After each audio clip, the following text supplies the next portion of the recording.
اتنے دنیا میں مگن نہ ہو جائیں کہ ہماری نمازیں قربان ہو جائیں۔ اب دیکھیں نا، یہاں مغرب کی نماز میں کتنے نمازی تھے؟ 3 صفیں تھیں۔ کیا یہاں کی آبادی 3 صفیں ہے؟ کیا یہاں اتنی مسلمان رہتے ہیں؟ باقی مسلمان کہاں ہیں؟ کیوں نہیں آئے؟ کیا آواز نہیں آئی ان کو؟ کیا ان کو معلوم نہیں ہے کہ سب سے بڑے بادشاہ کا بلاوا ہے؟ اس سے بڑا تو کوئی نہیں ہے، اللہ پاک سے بڑا تو کوئی نہیں ہے نا، اللہ سے بڑا تو کوئی نہیں ہے، پھر کیوں نہیں آئے؟ نبی کریم صلی اللہ علیہ وسلم کا ارشاد ہے، من ترکہا متعمدا فقد خرج من الملہ، جس نے ایک نماز جان کر چھوڑ دی وہ اسلام کے دائرے سے باہر نکل جاتا ہے۔ جس کی ایک نماز قضا ہو گئی اس کا سب کچھ برباد ہو گیا، تباہ ہو گیا۔ اتنا اہم عمل نماز، اس کے پڑھنے والے آٹے میں نمک کے برابر رہ گئے، حالانکہ ہم مسلمان ہیں۔ نبی کریم صلی اللہ علیہ وسلم دنیا سے جا رہے ہیں، دنیا سے جانے تک آپ کی ایک نماز بھی نہیں گئی، آپ نے ساری نمازیں پڑھی ہیں، ساری نمازیں آپ نے پڑھی ہیں۔ انتقال سے 3 دن پہلے آپ کا انتقال ہوا ہے، پیر کے دن جمعے رات کو آپ نے مغرب کی نماز پڑھائی، اور مغرب کی نماز میں آپ نے والمرسلات عرفاً پوری سورت پڑھی مغرب کی نماز میں۔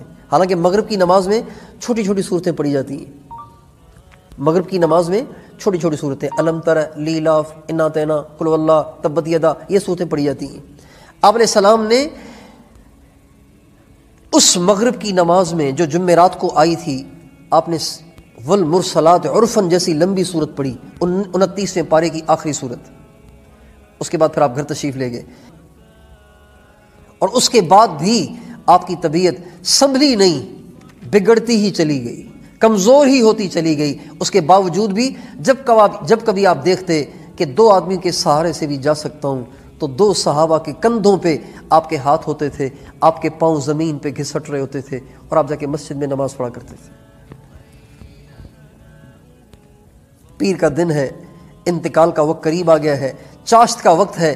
جبریل علیہ السلام نے آپ کو اللہ سے ملاقات کی خوشخبری سنا دی ہے، اور آپ ساری وصیتیں کر چکے ہیں۔ سب سے آخر میں آپ نے جو بات فرمائی وہ پتہ کیا تھی؟ وہ یہی تھی، نماز نماز نماز۔ یہ کہتے کہتے آپ اپنے اللہ سے جا ملے، نماز نماز نماز نماز۔ یہ کہتے کہتے آواز دھیمی ہوتی چلی گئی، لیکن آپ خاموش نہیں ہو رہے، آپ کہتے ہی چلے جا رہے ہیں، کہتے ہی چلے جا رہے ہیں، کہتے ہی چلے جا رہے ہیں، اس بات کی اہمیت کو ظاہر کرنے کے لیے کہ نماز کتنی اہم ہے۔ جب آدمی دنیا سے جاتا ہے، چھوٹے چھوٹے بچوں کی اسے فکر ہوتی ہے، جن بچیوں کے رشتے نہ ہوئے ہوں ان کی فکر ہوتی ہے۔ ہمارے نبی دنیا سے جا رہے ہیں، اپنی امت کو نماز نماز کہتے ہوئے جا رہے ہیں۔ کتنی اہم ہے نماز۔ امام حسین کربلا میں نڈھال ہو چکے ہیں، لہو لہو ہوئے، لیکن ظہر کی نماز کا ٹائم ہوا تو اپنے ساتھی سے کہا اذان دو، پہلے ہم نماز پڑھیں گے، اور شمر کو پیغام بھیجا کہ جنگ کو روکا جائے۔ جب اس نے جنگ کو نہ روکنے کا اعلان کیا تو حضرت حسین نے کہا اگر جنگ کو نہیں روکا جاتا تو ہم نماز نہیں چھوڑیں گے، نماز تو ہم پھر بھی پڑھیں گے۔ چنانچہ آپ نے نماز پڑھی ہے، میدان جنگ میں نماز پڑھ رہے ہیں۔ اتنی اہم اور اتنی غیر اہم ہو گئی نماز آج کے ماحول میں، آج کے مسلمان کی نظر میں۔ بتائیے ہمارا کیا انجام ہوگا دوستو؟